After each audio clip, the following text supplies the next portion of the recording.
ఆనంద శరణ్యకు అనన్య గురించి మొత్తం నిజం చెప్పేస్తుంది.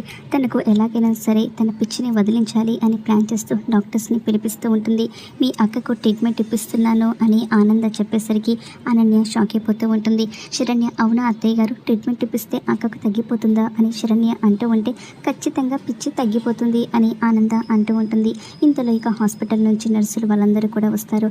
అనన్యను తీసుకెళ్తూ ఉంటే తను అక్కడ ఉన్న ఫ్లవర్ వాస్ తీసుకొని అందరినీ కొట్టడానికి ప్రయత్నిస్తూ ఉంటుంది.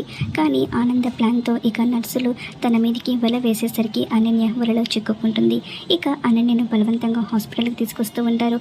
కాంచన, ఆనంద, శరణ్య ముగ్గురు కూడా హాస్పిటల్కి వస్తూ ఉంటారు. అనన్యను ఇక చైర్లో కూర్చోబెట్టి తన చేతులు కాళ్ళు కట్టేసి తనకి కరెంట్ షాక్ ట్రీట్మెంట్ ఇస్తూ ఉంటే అనన్య విలవిలలాడిపోతూ ఉంటుంది.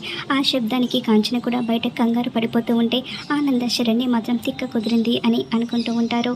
ఇంతలో కాంచన లీలావతికి ఫోన్ చేసి ఇక అనన్యను హాస్పిటల్కి తీసుకొచ్చారు, కరెంట్ షాక్ ఇప్పిస్తున్నారు అని చెప్పేసరికి లీలావతి కంగారు పడుతూ, ఏంటి కరెంట్ షాక్ ఇప్పిస్తున్నారా అని అనుకుంటూ ఉంటుంది.